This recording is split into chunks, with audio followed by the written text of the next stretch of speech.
this week's market update. Trading is always thin during August as investors head to the beach. That can often lead to volatile markets and a stressful time for those left in the office. The last week has been a reminder that it's not just September and October that we should fear, but it's also been a reminder that markets can bounce back quickly when sentiment improves. The US stock market fell by 3% last Wednesday as a key indicator of economic trouble ahead started flashing red.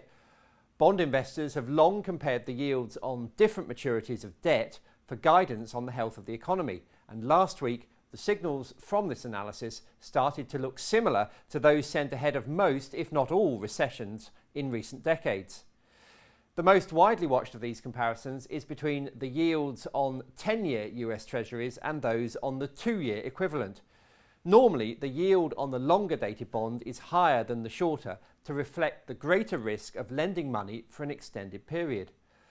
When investors start to worry about the outlook for growth and inflation, however, the relationship can flip over and longer bond yields can fall below those on shorter bonds. This is called an inverted yield curve, and it's in the past been a good indicator of trouble ahead. Well, last week, this measure of the yield curve did invert, and the stock market reaction was swift. It was as if all the many worries about trade tensions, Brexit, Argentina, Italy and the Middle East were all confirmed at once. Investors came back from the weekend, however, in much better spirits. In particular, the S&P 500 index started the week by rising more than 1% on Monday, after President Trump gave Chinese phone maker Huawei another 90-day reprieve that would allow US companies to continue trading with it for another 3 months. He also raised the stakes in his verbal standoff with the Federal Reserve, calling on the US central bank in a tweet to cut interest rates by another 1 percentage point, and suggested some more quantitative easing might be appropriate.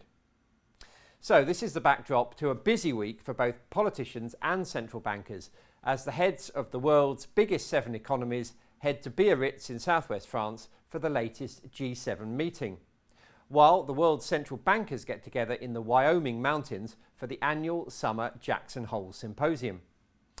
The Jackson Hole meeting comes at a tricky time for the heads of the key central banks as they try to understand whether to follow the US Federal Reserve's recent U-turn on monetary policy as it cut interest rates for the first time in more than a decade. And the meeting will follow 2 days after the publication on Wednesday of minutes of the last Fed meeting. With data out of China and Germany even weaker than that in the US, the likes of Mark Carney at the Bank of England and the ECB's Mario Draghi would probably like to be able to ease their own policy, but they have less ammunition to play with than their counterpart in Washington, having failed to get interest rates off the floor in the years since the financial crisis. The theme of this year's Jackson Hole meeting is Challenges for Monetary Policy, which says it all really, as central banks try to stimulate activity in the face of mounting gloom about the economic outlook. That pessimism is most clearly indicated by a mountain of government debt, nearly $17 trillion, which is currently yielding less than zero as investors flock to safe haven assets like government bonds and price in little growth or inflation for years to come.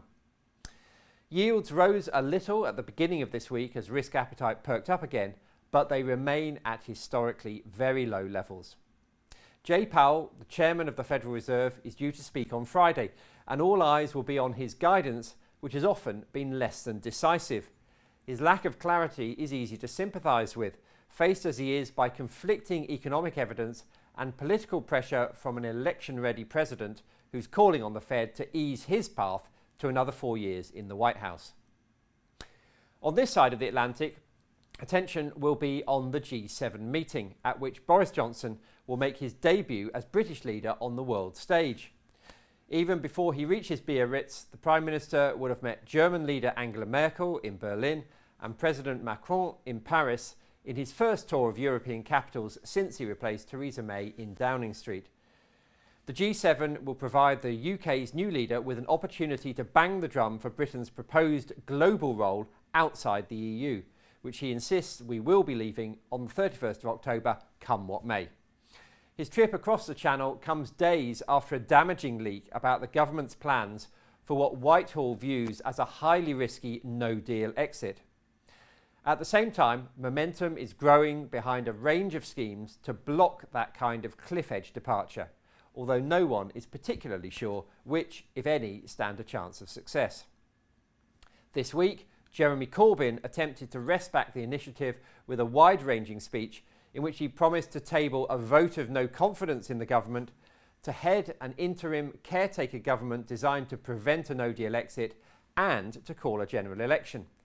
At that election, Labour would campaign on a promise to hold a second referendum with credible alternatives, including remaining in the EU. The uncertainty over Brexit has kept the pound on the back foot, with sterling trading at just over $1.21 against the dollar and €1.09 versus the euro, although negative bets have been modestly reduced over the past week. Sterling weakness is obviously bad news for UK holidaymakers, and only partial relief for UK exporters and overseas earners who are sometimes seen as beneficiaries of a weak pound. The main topics for discussion at the G7 will actually not be Brexit, of course, which matters more on these shores than in the wider global context. The Iran nuclear accord and taxation of multinationals like Google are likely to be higher up the agenda. Also on the European radar this week will be today's no-confidence vote in the Italian government of Giuseppe Conte. Matteo Salvini, head of Italy's co-ruling League Party, has split with coalition partners the Five Star Party, leaving their alliance close to collapse. Snap elections in October look likely, with financial markets fretting that a standoff between Italy and the EU over the country's budget will be reignited. Now, for investors looking to focus on the corporate news, which ultimately drives markets up and down, there are only thin pickings this week. There'll be a sprinkling of US retail results to build on the relatively upbeat message from last week's US retail sales data. Results are due from Home Depot, Target and Lowe's. Meanwhile, over here, it's literally just a handful of companies that are due to announce results in the run-up to the bank holiday weekend. Thursday is the busiest day, with numbers from Antofagasta, CRH, Rank and Premier Oil. The good news is that second quarter earnings season has gone quite a bit better than feared when it started a month or so ago. With 93% of S&P 500 constituents having reported on the April to June quarter, earnings are tracking just 0.4% lower. That compares with expectations of a 2.8% decline. That said, if profits do remain in negative territory, it will mark the first earnings recession, 2 quarters on the trot of lower profits, since 2016. And finally, another key driver of stock market prices, dividend yields, came under pressure in the second quarter as payouts grew at their slowest rate in more than 2.5 years, according to the latest Janus Henderson Global Dividend Index. Dividend growth in the UK was faster than the global average at 8.6%, but the record total of $35 billion of payouts was boosted by some one-off payments as the likes of Rio Tinto paid special dividends.